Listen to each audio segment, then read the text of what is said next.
We shall next discuss the average case analysis of binary search.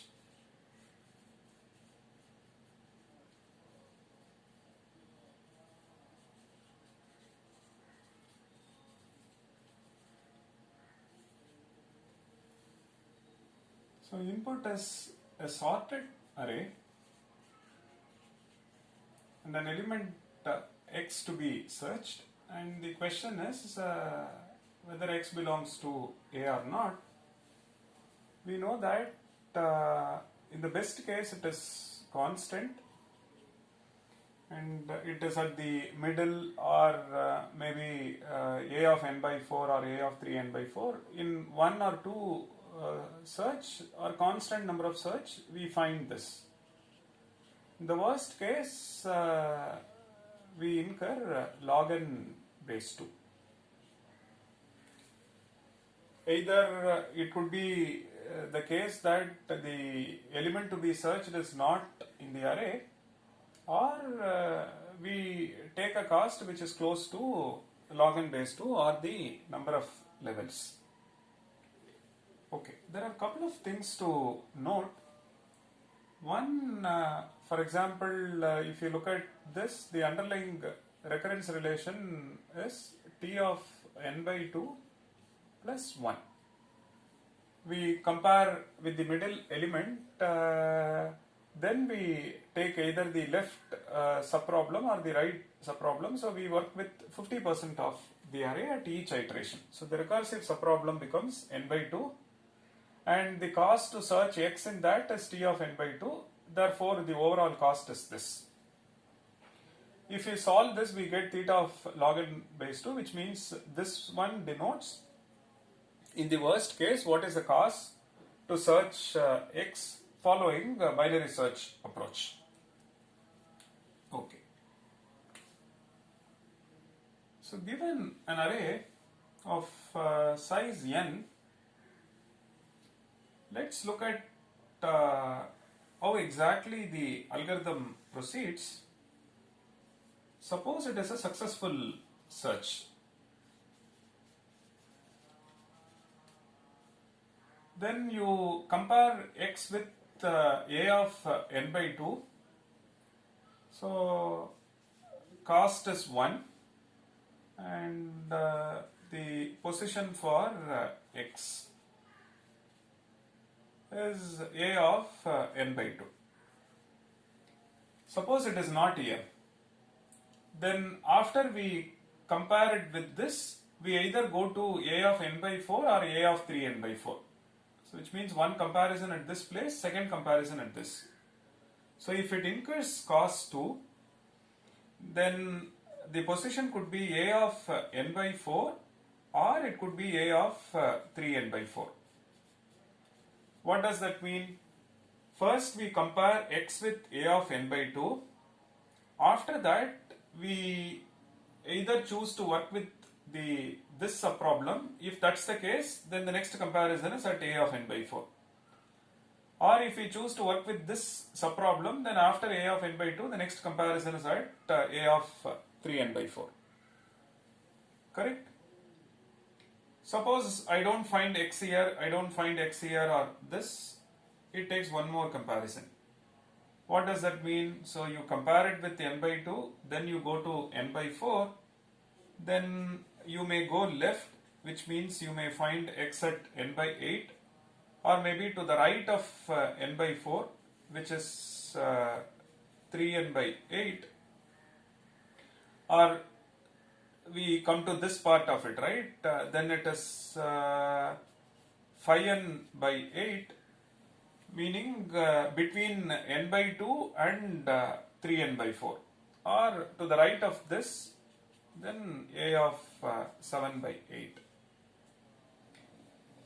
So when we incur three comparisons, the first comparison happens at n by 2, then second comparison at n by 4, then if I take left, then third comparison is here. If I take right, then third comparison is here.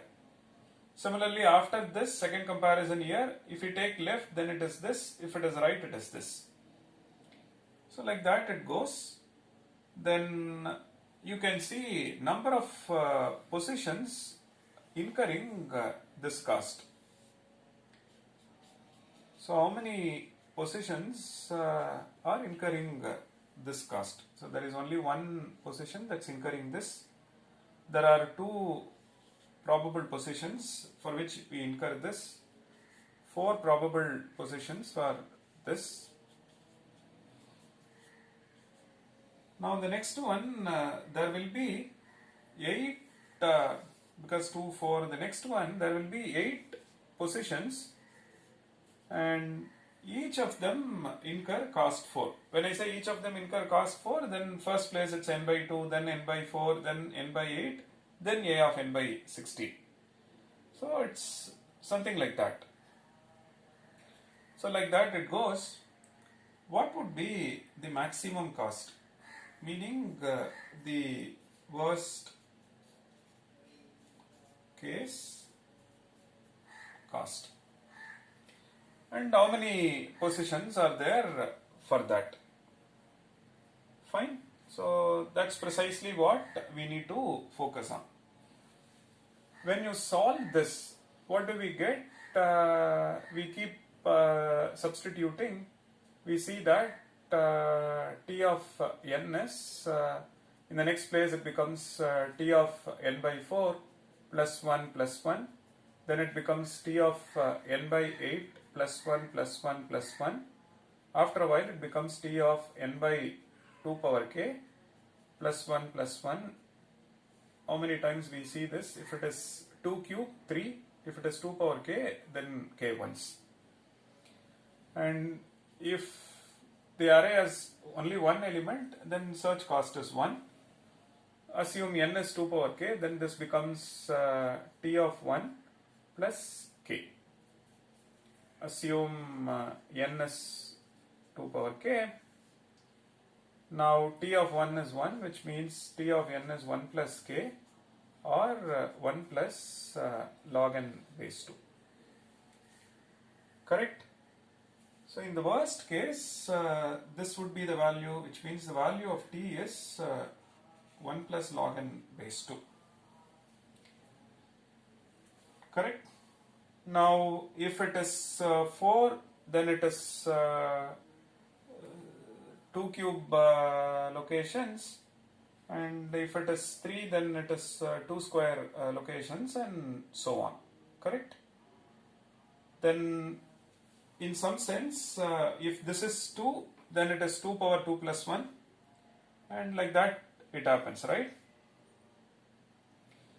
So you can relate these two, right? We can see how many positions are there satisfying this cost. So how many positions will be there? There will be 2 power t minus 1 positions will be there satisfying this. That's equivalent to saying 2 power log n, which is precisely n. It is a successful search. In the worst case, what can happen? You will come to t of 1 subproblem. How many t of 1 subproblems will be there? That will be precisely the size of the array. A of 1 is 1 t of 1, A of 2 is 1 t of 1, and so on up to A of n. Which means when we incur 1 plus log n base 2, we come to one of the leaf node, or one of the t of 1 subproblems. And how many such problems are there? There are n of them, or 2 power log n base 2, or as a function of t, if we write, it is 2 power t minus 1. Correct? That's precisely what we write here. If it is 1, it is 2 power 1 minus 1. If it is 2, it is 2 power 2 minus 1. If it is 3, it is 2 power 3 minus 1. So something like this, right? 2 power 3 minus 1. If it is 4, it is 2 power 4 minus 1. So in general, if it is t, it is 2 power t minus 1, so much. So now what is that we have estimated? We have estimated the probable position for x and the cost associated with that, and how many positions are there with respect to each cost. So now that we have this model, we can get into our equivalence class. That's first one. Then we use this and then bring out the weighted average with the help of appropriate probability measure. With that, the analysis is done. So similar to linear search, if you look at all set of all inputs, we partition them into so many equivalence classes.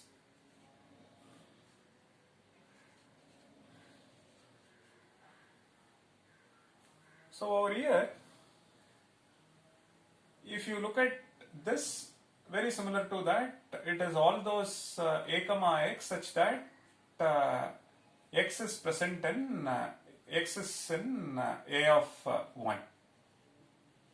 And in general, if you look at EI, then you see that it contains set of all a comma x such that x is at a of I.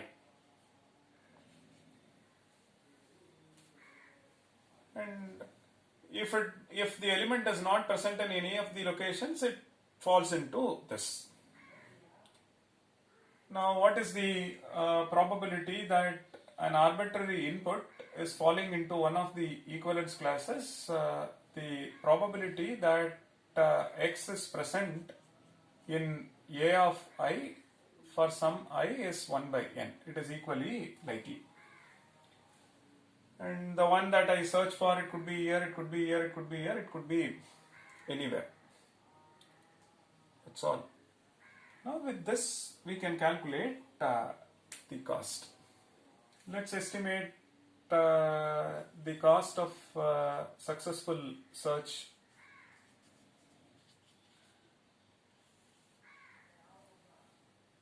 Now we may find in location 1 with probability 1, then the cost is this.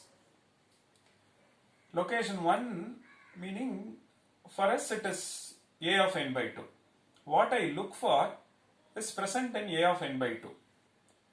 This is x equals a of n by 2. Or what I look for is present in location a of n by 4 with probability 1 by n, or is present in a of 3n by 4 with probability 1 by n, and the cost to get into that location or cost of search to get to that location is a of n by 4, it is 2, I'm sorry. So the cost to say that x is part of a of n by 4, it is 2. One cost is at n by 2, another one at this. Or with probability 1 by n, we may incur cost 3 if it is at n by 8, or 3n by 8, 5n by 8, or 7n by 8. So like that it goes. Correct? This is precisely our cost of successful search. When I say it incurs 1, then the element to be searched is here. When I say it is 2, then it is either this or this.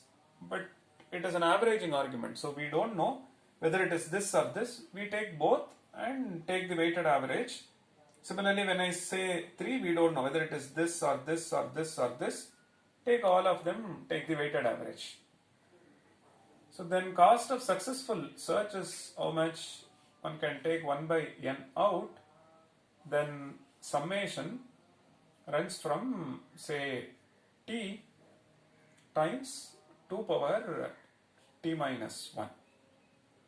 And the value of t runs from 1 up to, what is the maximum value for t? It is 1 plus log n base 2. Correct? Now, if you substitute 2, we get to see 2 into this much. If you substitute 3, then we get 3 into this number. Correctly, yeah? because we need cost 3 for how many locations? 4. And we need cost 4 for 8 locations. So that's precisely what this one captures. So cost of successful search is, with probability 1 by n, I find the element at a of n by 2, cost is 1. With probability 1 by n with cost 2, I find the element at n by 4 or 3n by 4. With probability 1 by n, I find the element at n by 8 or 3n by 8 and so on. It's uniform probability, so it is equally likely to be in any of this. So that would be the cost. If you simplify, you get this one, right? Which is 2 into 2 power t minus 1. Correct? This can be simplified. You can note this. So x power 0, x power 1, so on up to x power n is x power n plus 1 minus 1 by x minus 1. If you differentiate, you get 1 plus 2 times x plus 3 times x square and so on. On the other side, differentiation of this quantity. That's precisely what we have, right? 1 into 2 power 0 and 2 into 2 power 1 and so on.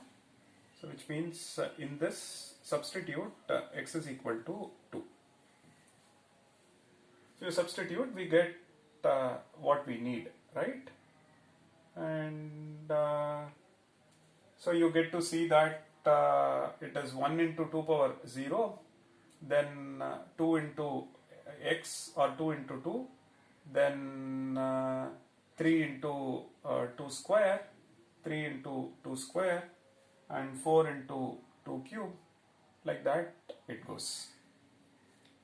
Interestingly, if you simplify this, what do we get? We get to see that this is theta of log n. Okay. So you can substitute x is equal to 2 and put it here, simplify, you get this. Or refer my scribe, you get to see the detailed calculation. Yes, but I have given everything. So you just have to differentiate this, substitute 2 on either side, take this value, put it here, simplify, you get this. But this is perfect, right? This says on an average, cost of successful search is log n base 2. Okay. Now what about unsuccessful search? So cost of unsuccessful search.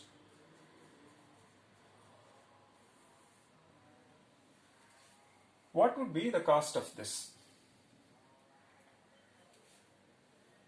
So you have A1, A2, so on up to AN. So the element that you are looking for is not present in the array. Please note, what does that mean? When you come to t of 1, after incurring 1 plus log n base 2, you realize that the element to be searched is to the left of A1 or to the right of A1. The element to be searched is this. If it is A1, then it is a successful search. So this was unsuccessful, this was unsuccessful, this was unsuccessful. Finally, you have hit T of 1 subproblem. With respect to T of 1 also, you see that it is unsuccessful. And after how many comparisons you hit T of 1? After 1 plus log n base 2 comparisons, you hit one of them. Then you realize that the element to be searched is not this, it is to the left or to the right. So which means you have spent 1 plus log n base 2 comparisons before you declare that the element to be searched is not A1, it is to the left or to the right. Which means it is unsuccessful. or after you incur 1 plus log n, you may hit ai, then you realize that the element to be searched is smaller than this or greater than this. So essentially, you are falling into these gaps. Suppose the number is sequence is 1, 4, 5, 50 and 100, and the element to be searched is say minus 10. Then what happens? After you look at n by 2, n by 4 and so on, finally you hit this, then you realize that the element to be searched is in this gap, which is unsuccessful search. Suppose the element to be searched is say 6.